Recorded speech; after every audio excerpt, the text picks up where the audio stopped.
Mar Português, Fernando Pessoa. Ó mar, quanto de teu sal são lágrimas de Portugal? Por te cruzarmos quantas mães choraram, quantos filhos em vão rezaram, quantas noivas ficaram para se casar para que fosses nosso amar. Valeu a pena? Tudo vale a pena se a alma não é pequena. Quem quer passar além do bojador tem que passar além da dor. Deus, ao mar, o perigo e o abismo deu, mas nele é que espelhou o céu.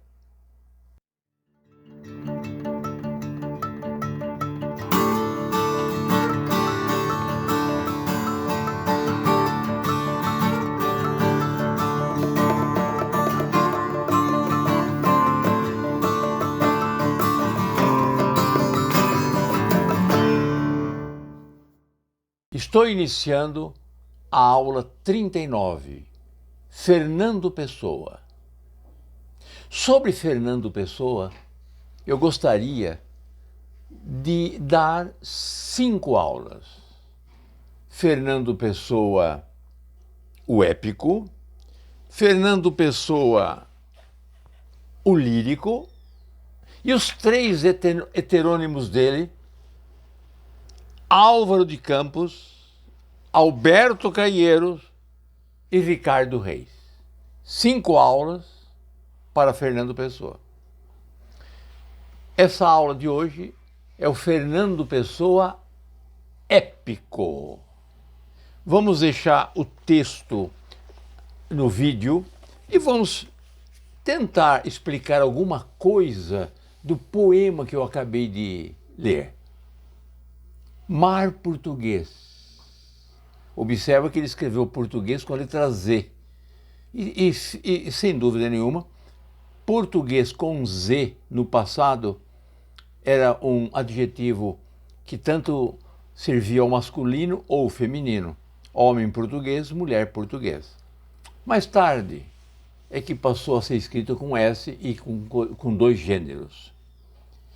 Mar Português, vocês estão percebendo que é um poema constituído por 2 cestilhas. Olha, observa a posição da rima, muito bem feita. Sal, Portugal, choraram, rezaram, casar e mar. Quer dizer, emparelha. A, B, B, C, C. Mas embaixo também não é diferente. Pena com pequena, bojador com dor, deu e céu, uma rima toante. Então é uma cestilha, 2 cestilhas para um verso tão bonito. É um poema épico. Se quiser mais um adjetivo, um poema épico lírico. Na primeira estrofe, ele diz das dificuldades que Portugal teve com as conquistas de todos os seus navegadores. Na primeira cestilha, as dificuldades. Quer dizer, o sal que contém o mar são as lágrimas de Portugal. E na segunda cestilha, uma pergunta, vale a pena? Valeu a pena o esforço? Sim, sempre vale a pena quando a alma é grandiosa, quando a alma não mede limites. A primeira das dificuldades, a segunda estrofe dá razões que explicam esta dificuldade. Que podemos observar mais? Que apenas 2 adjetivos no texto nós notamos. Pobreza de adjetivo. Salgado, adjetivo do mar. E pequena, adjetivo de alma. Também nós observamos uma quantidade exagerada de substantivo, mais pesado então. Abandona o adjetivo e fica no substantivo. Observa mar, sal, lágrimas, Portugal, mães, filhos, noivas, pena, alma, bojador, dor, Deus, perigo, abismo, céu. Observa também que os verbos estão no passado, mas os verbos que ele coloca no presente do indicativo dão uma ideia muito universal da grandiosidade do ser humano. Ele diz, são lágrimas de Portugal, vale a pena, tudo vale a pena se a alma não é pequena. O verbo no presente do indicativo para dar a universalidade daquele passado grandioso. Apóstrofe é quando eu invoco uma pessoa ou uma coisa para chamar a atenção dele, invocando sua presença. Então ele começa como uma apóstrofe. Ó mar salgado! E hipérbole é um exagero da verdade. Se eu digo quanto de teu sal são lágrimas de Portugal, eu cometo, uma hipérbole, um exagero da verdade para reproduzir no interlocutor uma impressão bem forte. Observa também o caráter que nós vemos aqui nessa poesia, aforístico de alguns versos. Quem quer passar além do bojador tem que passar além da dor. Bojador, na costa da África, era o limite das navegações portuguesas até então. Ora, quem quer passar além do bojador, quem quer vencer, quem quer passar do estado medíocre que ainda está. Então ele diz, quem quer passar além do bojador tem que passar além da dor, tem que trabalhar, tem que se envolver integralmente no objeto de sua conquista. Olha outra frase que eu posso falar que é um provérbio. Tudo vale a pena se a alma não é pequena. É um provérbio que ele cria num verso. Ele criou o verso e cria assim uma frase grandiosa de que todo esforço humano vale a pena quando a alma não mede as dificuldades para enfrentar aquele problema. Ó mar salgado, quanto de teu sal são lágrimas de Portugal. Grande parcela da água do mar é formada pelas águas de Portugal, que é justamente as dificuldades do povo português.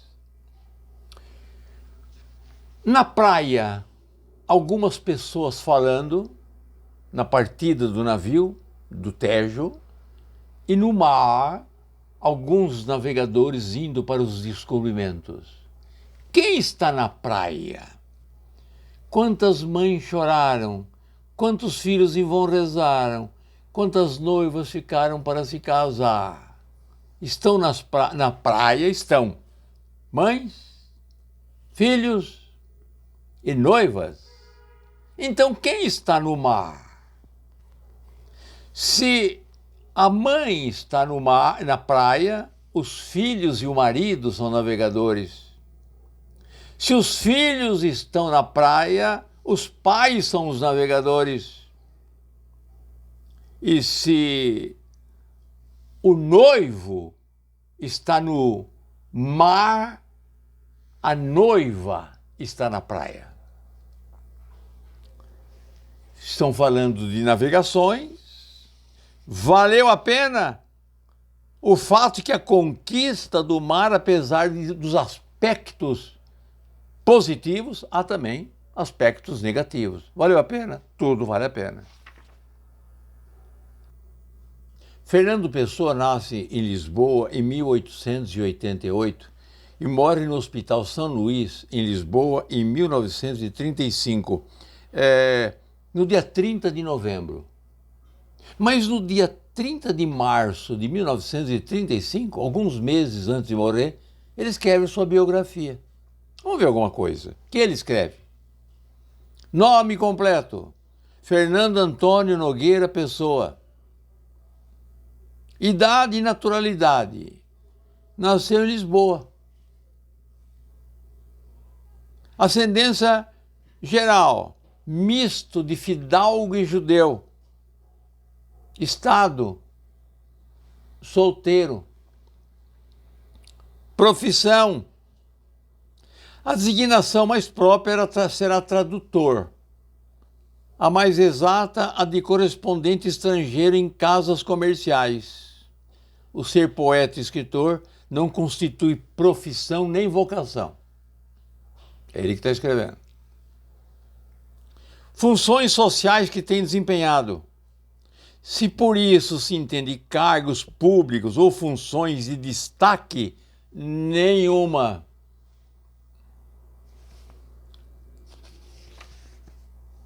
Educação. Em virtude do casamento, do segundo casamento de minha mãe, fui morar na cidade de Durban, África do Sul, e lá ganhei o prêmio Rainha Vitória na Universidade do Cabo de Boa Esperança para ingresso, ainda garoto, 15 anos de idade. Posição religiosa. Cristão agnóstico e, portanto, inteiramente oposto a todas as igrejas organizadas e, sobretudo, a Igreja de Roma. Posição patriótica. Partidário de um nacionalismo místico, de onde seja abolida toda a infiltração católica romana, criando-se, se possível for, um sebastianismo novo que a substitua espiritualmente, se é que no catolicismo português houve alguma vez espiritualidade. Posição social. Anticomunista e antissocialista. Resumo de estas últimas considerações. Combater sempre e em toda parte os seus 3 assassinos: a ignorância, o fanatismo e a tirania. Essa é a biografia que ele nos oferece. Estou lendo a poesia O Infante, extraída do meu livro, Poemas de Fernando Pessoa e Heterônimos. O Infante. Deus quer, o homem sonha, a obra nasce. Deus quis que a terra fosse toda una, que o mar unisse, já não separasse. Sagrou-te e foste desvendando a espuma. E a orla branca foi de ilha em continente e clareou, correndo até o fim do mundo, e viste a terra toda de repente surgir redonda do azul profundo. Quem te sagrou? Criou-te português. Do mar e nós em ti nos deu sinal, cumpriu-se o mar. E o império se desfez. Senhor, falta cumprir Portugal. Estou lendo poemas épicos de Fernando Pessoa. Épicos. E não poemas líricos. Épicos são poemas nacionais, de heróis, de valentes, que conta a história do país, ou do continente, ou de uma região, que engrandece o povo, que engrandece a cultura de um povo, que engrandece a beleza de um país, daquele povo. A poesia épica. O exemplo máximo é Os Lusíadas de Camões. É uma poesia épica. Cuida do povo português. O herói dos Lusíadas é o povo português. É isso que Fernando Pessoa está fazendo. Vamos dizer, na mesma toada, no mesmo caminho de Camões, engrandecendo o seu país. E ele disse aqui, agora, nesse O Infante, Deus quer, o homem sonha e a obra nasce. Vamos colocar esse poema no vídeo. Observa primeiro o infante. Esse infante, ele se refere a Henrique o grande conquistador, o grande responsável pelas navegações portuguesas, Dom Henrique. Deus quer, o homem sonha e a obra nasce, soa assim como um provérbio, uma máxima, um anechim que se possa dizer em qualquer lugar. Mas qual que é a ideia que Fernando Pessoa quer nos dar com Deus quer, o homem sonha e a obra nasce? Bom, primeiro, que as conquistas de Portugal veio da vontade divina. Houve um momento em que Deus, embora já declarou ateu, mas houve um momento em que Deus decidiu que não houvesse mais limite entre os continentes. O mar seria apenas um traço de igualdade entre os continentes, apenas uma ponte entre os continentes. Deus decidiu. Se Deus decidiu, português houvera sonhado com essa realização histórica. Português sonhou com a unificação de todos os continentes. Então a obra nasce. E é a ideia de que quando o impossível tornar-se possível, só pode ser realizado por aqueles que sonharam. Deus quer e escolhe quem sonhou para realizar a obra que agora ele decide. O verso é forte. O verso é grandioso. Deus quer. O homem sonha. A obra nasce. Vamos ver o seguinte, olha, eu posso dividir esse poema em algumas partes. Observa. Primeiro ele fala numa preparação das descobertas. Se prepara uma descoberta. Sonhar é preparar as descobertas. Depois ele me diz o momento da realização daquela descoberta. A obra nasce. E, finalmente, ele nos diz do momento de sua realização, depois do momento de sua realização, a época em que começou a desagregação do império. Lá no finalzinho, cumpriu-se Portugal. Senhor, falta cumprir-se Portugal.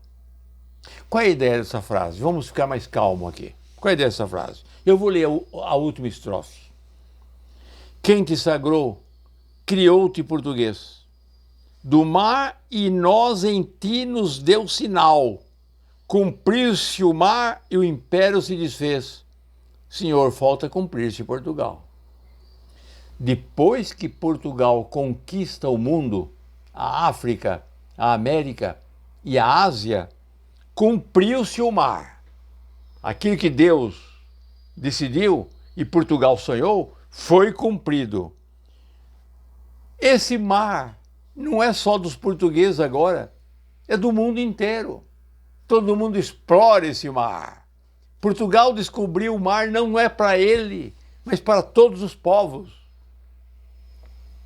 Nesse momento histórico que Fernando Pessoa está escrevendo, desfez-se o império, acabou o Império Português. Está em decadência. Portugal hoje está brilhante. Nessa época que nós estamos falando, no começo do século XXI, Portugal é um grande país da Europa, mas não era assim no começo do século XX. E ele está falando, o império se desfez.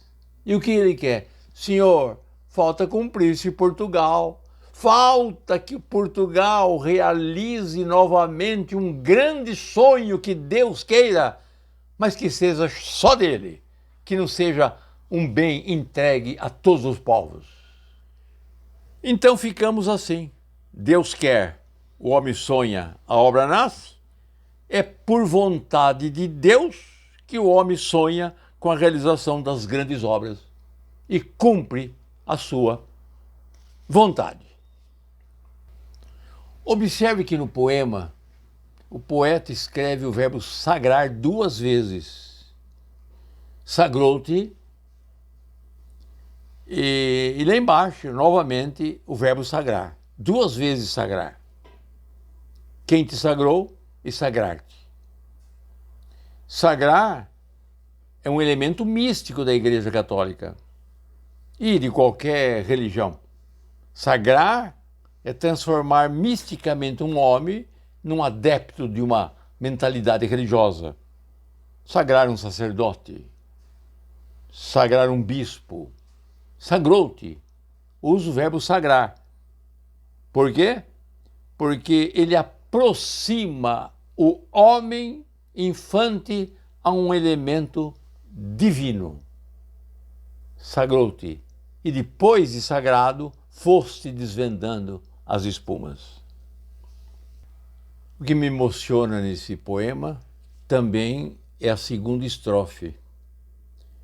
E a orla branca foi de ilha incontinente, clareou, correndo até o fim do mundo, e viu-se a terra toda inteira de repente surgir redonda do azul profundo. Quer dizer, e a orla branca foi de ilha incontinente, clareou. Não é só a luz, tudo é claro, agora a orla, a espuma do mar e um novo mundo que se inicia, clareou. É a América, é a Ásia, é a África. São os descobrimentos marítimos. Clareou e foste desvendando a espuma. Na minha visão, não existe um dos descobrimentos que mais marcaram a história do mundo, sem dúvida nenhuma, foi o caminho para as Índias, o descobrimento de Vasco da Gama. Sem dúvida. Quando o homem vai para a Lua, ele está muito seguro, porque lá mesmo, naquele planeta, lá naquele astro, ele pode fazer uma reunião de pais e alunos numa escola nos Estados Unidos. E eu assisti a isso pela televisão. Um astronauta lá no espaço fazendo uma reunião num colégio infantil nos Estados Unidos. Presente lá. Então, quando o homem sai daqui e vai para a Lua, há uma estrutura na Terra que todo ampare. E quando 300 homens vão ao mar, naquela época, quantos voltavam? Talvez metade. E metade da metade daqueles que voltaram, voltavam doentes. Quer dizer, por isso, quantos sal são lágrimas de Portugal? Dessa maneira, esse clareou que ele coloca no texto, clareou o mundo. O mundo foi diferente a partir das descobertas do caminho das Índias, à medida que o homem sai da Europa e descobre a América e consegue ir à Ásia por um outro caminho, senão o caminho tradicional. Estamos dizendo que a aula 39, esta aula, se refere à poesia épica de Fernando Pessoa. Só da épica. A poesia épica, em paralelo aos Lusíadas de Camões, por exemplo, com o mesmo tema, engrandecendo as navegações, a cultura do seu povo, a valentia do seu povo. É o épico, é o nacional, é o universal. Essa é a ideia do épico, não é lírico, que trata do eu, dos amores pessoais, dos dramas particulares. Não é esse. É o geral, é o universal, é a glória dos descobrimentos marítimos. Acompanhe comigo. O Tejo é mais belo que o rio que corre pela minha aldeia. Mas o Tejo não é mais belo que o rio que corre pela minha aldeia, porque o Tejo não é o rio que corre pela minha aldeia. O Tejo tem grandes navios e navega nele ainda para aqueles que veem tudo que lá não está, a memória das naus. O Tejo desce de Espanha e o Tejo entra no mar em Portugal, toda a gente sabe disso. Mas pouco sabe qual é o rio da minha aldeia e para onde ele vai e de onde ele vem. E por isso, porque pertence a menos gente, é mais livre e maior o rio da minha aldeia. Pelo Tejo vai-se para o mundo, para além do Tejo, a América e a fortuna daqueles que a encontram. Ninguém nunca pensou no que há para além do rio da minha aldeia. O rio da minha aldeia não faz pensar em nada. Quem está ao pé dele está só ao pé dele. Vamos colocar o texto no vídeo.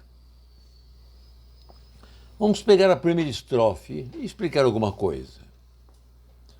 O Tejo é mais belo que o rio que corre pela minha aldeia, mas o Tejo não é mais belo que o rio que corre pela minha aldeia, porque o Tejo não é o rio que corre pela minha aldeia. Aparentemente paradoxal, um jogo de palavras, jogo esse próprio do estilo de Fernando Pessoa, mas se eu der a palavra belo um sentido e depois embaixo outro sentido, fica tudo tranquilo, tudo normal. O primeiro belo é grandiosidade. O segundo belo é tranquilidade. Então seria mais ou menos isso. O Tejo é maior que o rio que corre pela minha aldeia. É grandioso, tem grande extensão.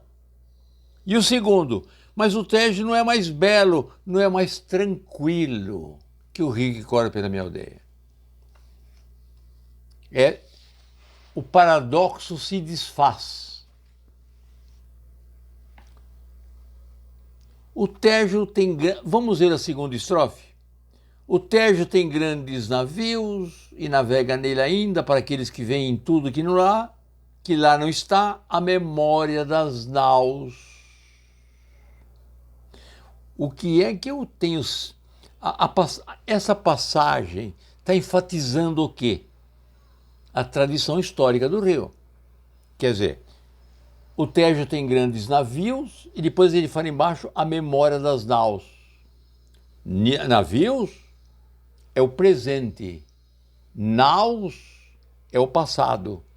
Então o Tejo hoje tem grandes navios e navega nele ainda para aqueles que veem tudo que lá não está, uma crítica aos saudosistas. E talvez o pior de todos, o saudosista que não pensa no presente e vive pelo passado. E daí se desfez o império. Então essa expressão dele, para aqueles que veem tudo que lá não está, a memória das naus. Naus é a história, é o passado, e navios é o presente. Quem fez a história foram as naus. Para além do Tejo, diz o texto, a América. Bom, quanta coisa que eu deduzo nisso. Primeiro, os descobrimentos. Se para além do Tejo, a América, eu vou para a América. E diria mais, eu vou para a África. E diria mais, eu vou para a Ásia. Também eu posso interpretar, para além do Tejo, a América, existe também a imigração portuguesa para a América, sem nenhum dado matemático preciso. O Brasil é formado por metade de portugueses. A imigração portuguesa no Brasil é metade do seu povo. É difícil encontrar quem não seja descendente de português. Nós temos a imigração italiana, espanhola, japonesa, muito grande, árabe, mas a portuguesa é a maior de todas. Então, para além do Tejo, a América, que é um prolongamento do Tejo. O que mais que eu posso deduzir desse texto? Para além do Tejo, a América. Ou dessa estrofe lida. Eu lembro da África, posso lembrar de Vasco da Gama, posso lembrar do Oceano Atlântico, do Oceano Pacífico, da América, da Ásia, da África, das caravelas, dos Lusíadas. Lembro da Índia, lembro de Camões, lembro de pimenta, ou as especiarias todas que se traziam das Índias. Lembro de bandeirantes que vão, se mergulham, imigrantes que saem de Portugal e vêm para o Brasil.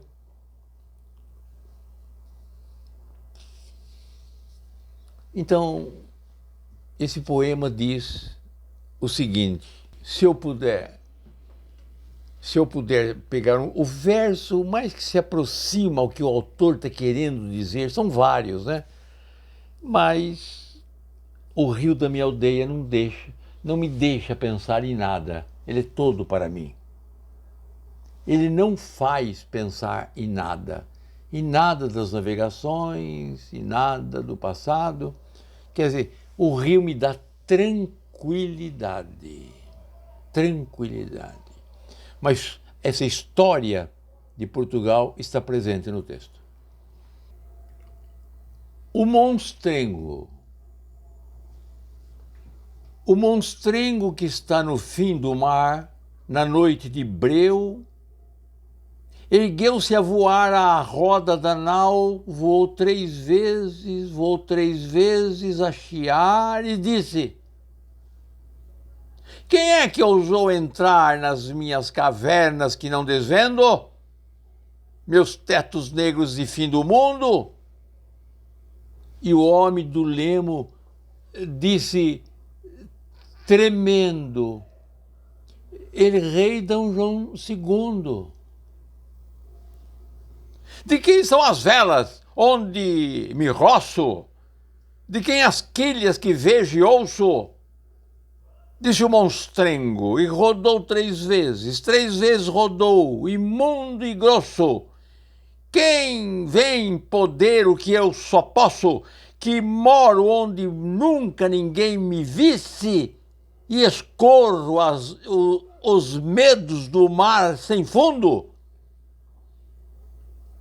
E o homem do lemo tremeu e disse, ele rei D. João II. Três vezes do leme as mãos ergueu, três vezes ao leme as repreendeu, e disse no fim de tremer três vezes, aqui ao leme sou mais do que eu, sou um povo que quer o mar que é teu, e mais que monstrengo minha alma teme, e roda nas trevas do fim do mundo, manda a vontade que me ata ao leme, ele rei D. João II. O monstrengo. Se quiserem escrever também monstrengo, pode com N, viu? Mas ele escreveu mostrengo. Observe que nós temos aqui 3 estrofes, com 9 versos cada uma, nona, né? Uma estrofe chamada nona. E as rimas do primeiro estrofe são as mesmas que repetem na segunda, ou seja, a posição delas. E também a mesma posição na terceira. Só para mostrar. Olha, o mar e voar eu chamo de a. Olha na segunda estrofe. Roço e ouço, a. É uma rima toante. E olha na terceira, na última. Ergueu e repreendeu. Então, a. A.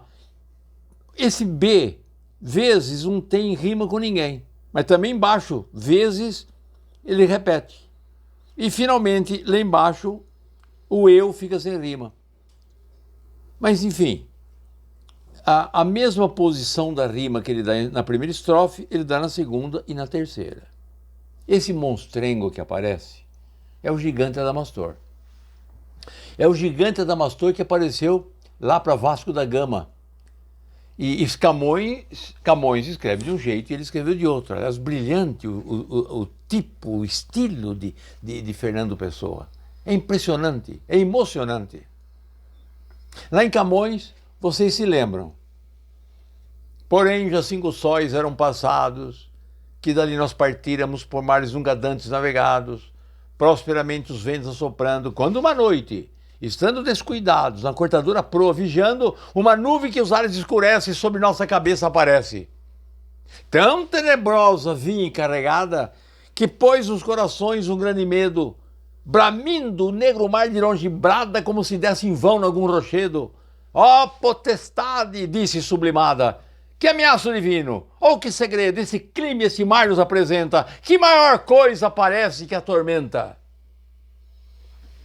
não acabava quando uma figura se nos mostra no ar robusta e válida, de disforme e grandíssima estatura, o rosto carregado, a barba esquálida, os olhos encovados, a postura medonha e má, e a cor terrena e pálida, cheios de terra e crespos os cabelos, a boca negra, os dentes amarelos, tão grande de corpo que bem posso explicar-lhe que era o segundo de Rhodes, estranhíssimo colosso, que um dos 7 milagres foi do mundo.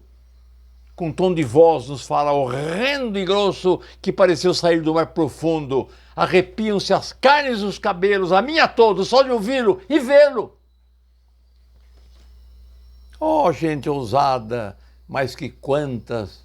E vai por aí afora Camões descrevendo o gigante Adamastor.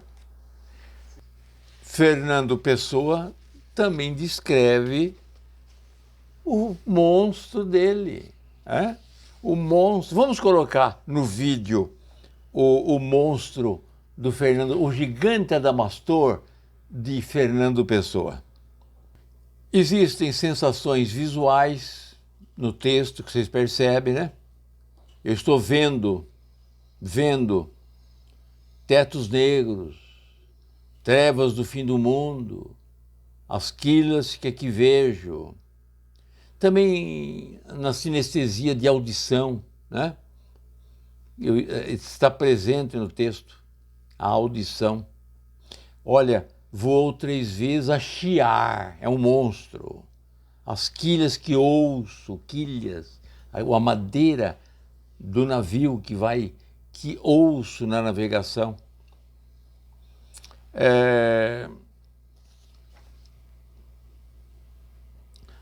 3 vezes,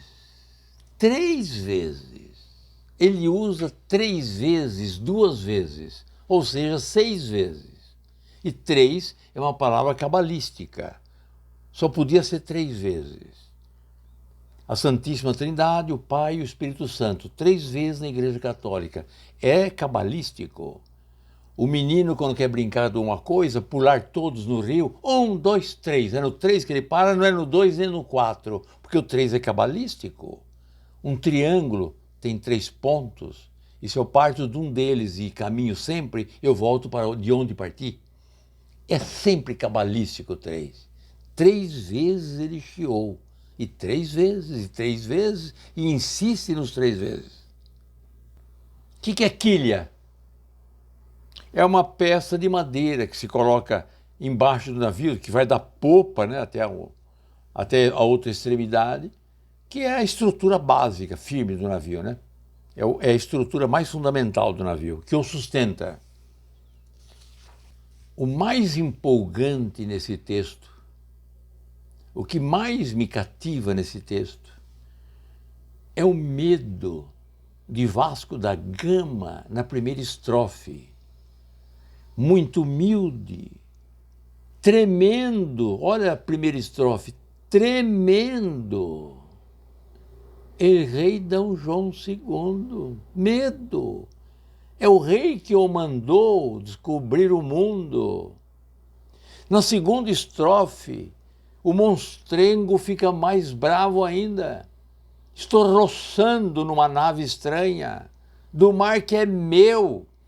Quem está descobrindo minhas cavernas, onde eu moro, que nenhum humano chegou até aqui, até essa data? Como ousas chegar onde eu moro? E o Vasco da Gama, ou quem está no leme, é rei D. João II, medroso. Mas na terceira estrofe, ele é o povo português. Ele enfrenta o monstro. Ergue, Camões também fala isso, ergue o peito, ergue os braços e diz, manda a vontade que me ata ao leme, el rei D. João II. Ou seja, manda-me a vontade do meu povo e da minha gente. Todos nós podemos seguir os exemplos que cita Fernando Pessoa. Os alunos e eu mesmo, né? Para se realizar intimamente, para se realizar nos estudos, no trabalho, em busca de uma realização pessoal, da própria felicidade. Vamos ver 2 conselhos desse épico, Fernando Pessoa. Para ser grande, ser inteiro. Nada teu exagera ou exclui. Ser tudo em cada coisa. Põe quanto és no mínimo que fazes. Assim, em cada lago, a lua toda brilha, porque alta vive. Pelo sonho é que vamos, comovidos e mudos. Chegamos? Não chegamos? Haja ou não haja frutos, pelo sonho é que vamos. Esta segunda poesia é de Sebastião Gama, Pelo sonho é que vamos. E a primeira, Tudo que fazes, ponha toda a alma em tudo que fazes, é Fernando Pessoa. O grande poeta épico que estudamos hoje. Eu sou o professor Jorge Miguel. Tenho muito orgulho de ter dado aula para muita gente. No Colégio Rio Branco, no Colégio Dante Alighieri, na Faculdade de Direito Mackenzie, onde fiquei muito tempo, dando Direito Penal, e no cursinho pré-médico, onde eu fui coordenador e professor. Depois, ocupei o cargo de procurador da autarquia no Departamento Aeroviário de São Paulo, onde hoje eu sou procurador-chefe da Procuradoria. Inscrevam-se no meu canal. Vamos divulgar a língua portuguesa. Vamos divulgar o idioma nacional. A nossa pátria, ela termina o seu limite na língua portuguesa. O limite de uma pátria, de um povo, é a língua. País que fala várias línguas corre um sério perigo de se dividir em 2 ou 3 países. Não se entendem quando habitam o mesmo território várias línguas. Em 1967, de Gaulle foi ao Canadá e lá em Quebec gritou, num comício, Viva Quebec livre!